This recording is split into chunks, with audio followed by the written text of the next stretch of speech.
Olá, eu sou Hermínio Portes.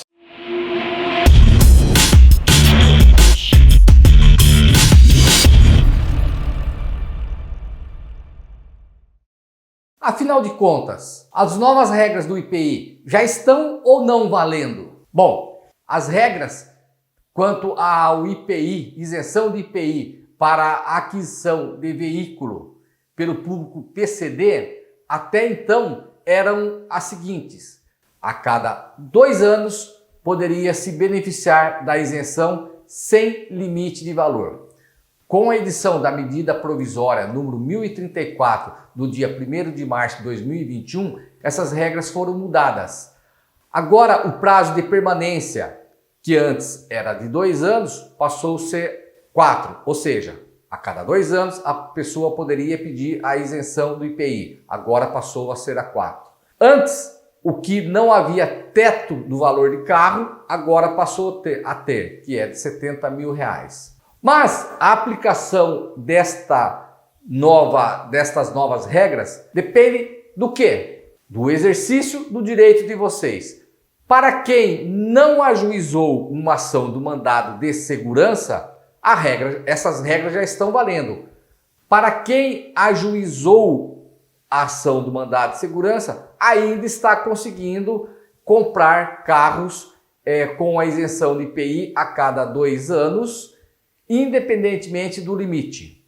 Mas é necessário o exercício do direito de vocês. Por que a necessidade de se ajuizar o mandado de segurança? Porque, como eu sempre falo, só o Poder Judiciário que tem a capacidade de ditar o direito, se aquela norma é ou não constitucional, se ela é ou não legal, se ela está dentro do ordenamento jurídico.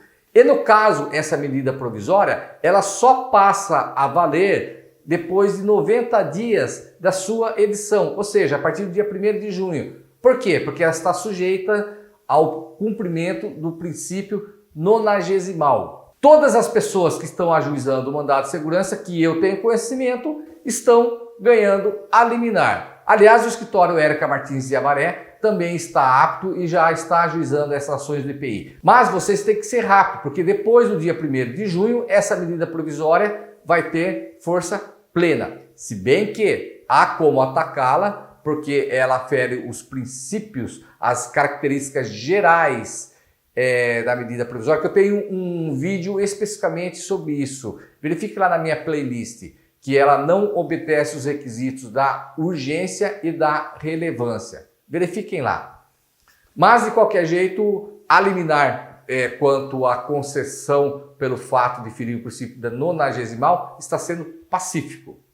Vamos ver uma liminar concedida em Recife. Conforme vocês podem observar, é o processo de número 0800-358-35.2021.4.05.8401, proferido em face do delegado da Receita Federal em Recife, Pernambuco. Bom, o juiz fez o relatório, depois ele começou a fundamentar a sua decisão e consignou e estabeleceu a medida provisória ainda em seu artigo 5º, que referidas disposições entrariam em vigor na data de sua publicação. Previsão essa que, segundo a impetrante, ofende o princípio da anterioridade nonagesimal, previsto na Constituição. O princípio anual ou geral esculpido no artigo 150, inciso 3, a linha B da Constituição Federal, determina que o tributo somente pode ser cobrado a partir do 1º dia do exercício financeiro seguinte àquele que foi publicado, a lei que o instituiu ou aumentou. Por sua vez, o princípio da anterioridade nonagesimal previsto no artigo 150, inciso 3, a linha C da Constituição Federal, também chamado de noventena, assegura que a cobrança do tributo somente pode ocorrer depois de decorridos 90 dias da publicação da lei que o instituiu ou aumentou. Embora ambos os princípios se complementem, os dois comportam exceções, nos termos do parágrafo 1º do artigo 150 da Constituição Federal. No caso específico do IPI, a ele não se aplica o princípio da anterioridade geral, mas somente o princípio da anterioridade nonagesimal. Assim, sua cobrança somente pode ser efetuada no mesmo ano que instituído ou majorado, desde que respeitado o prazo de 90 dias. A questão que aqui se coloca é saber se a revogação de uma isenção configura aumento do tributo a que corresponde e se é aplicável, portanto, o princípio da anterioridade em quaisquer de suas espécies.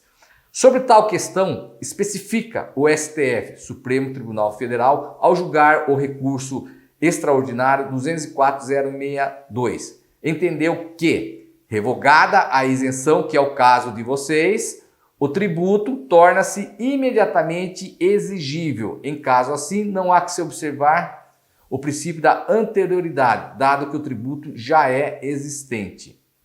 Tal orientação, todavia, resta superada, pois o próprio Supremo Tribunal Federal vem reconhecendo atualmente que a revogação do benefício fiscal, do qual a isenção é uma das espécies, ao promover a majoração indireta do tributo, impõe a necessidade de que se observe o princípio da anterioridade geral e nonagesimal.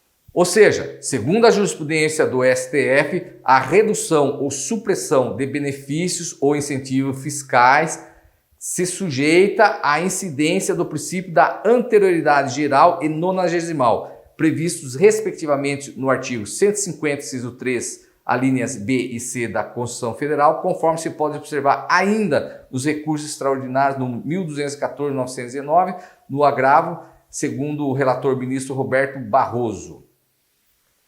Nesse caso, veja se você amolda de acordo com a condição de vocês. No caso dos autos, que com certeza muitos devem se enquadrar nessa situação.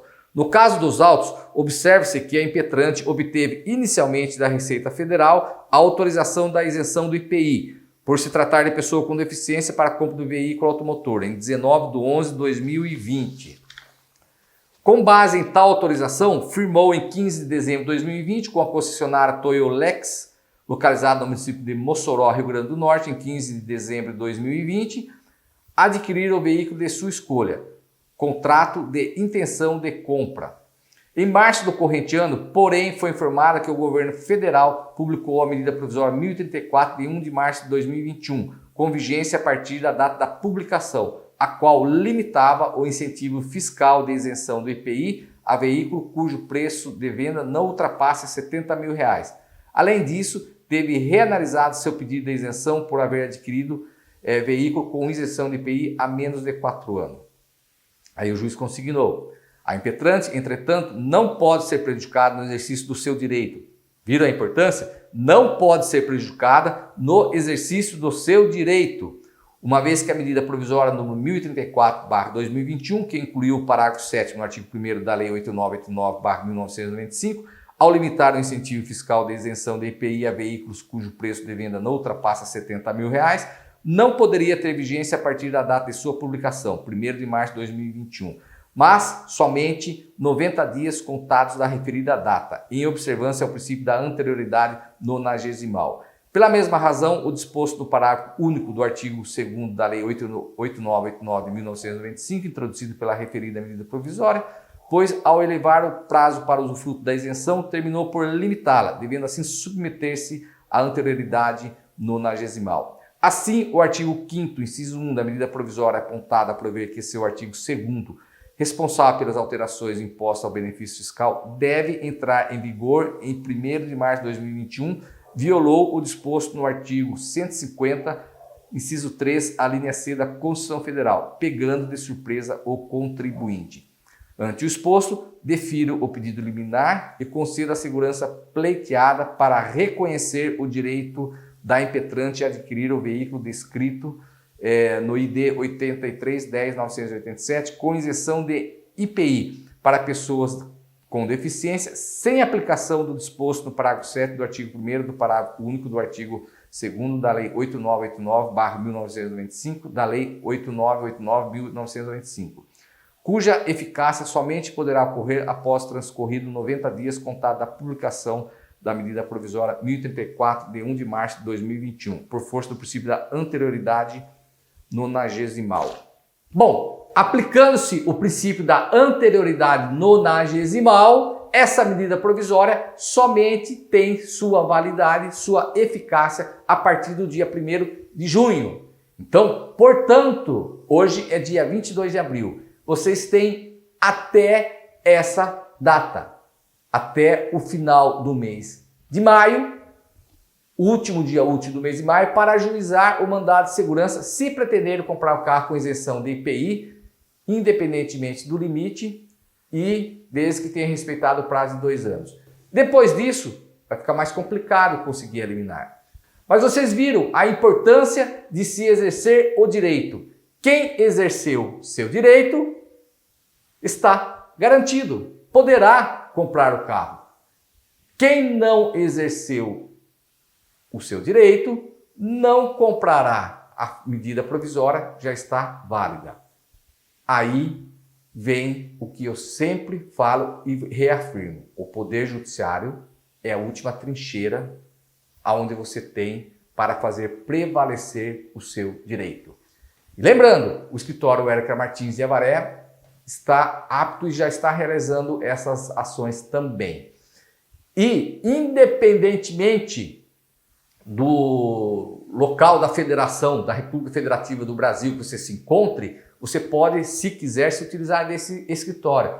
Por quê? Porque o atendimento é tudo via WhatsApp e por e-mail, inclusive o encaminhamento dos documentos. Então não haverá necessidade de você se locomover ou empreender uma viagem da sua cidade até a de Avaré. Por exemplo, esse mandado de segurança, se eventualmente a impetrante que mora em Mossoró quisesse socorrer desse escritório, poderia tê-lo feito sem que fizesse a viagem. Tudo por intermédio de e-mail e WhatsApp.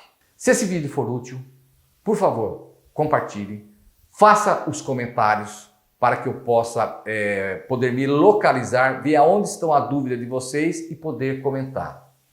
Me sigam nas redes sociais, se inscrevam no meu canal que é inteiramente gratuito. Ativem o sino para receber notificações dos novos vídeos que somente são publicados às segundas e quintas-feiras. Muito obrigado, fique com Deus e até a próxima.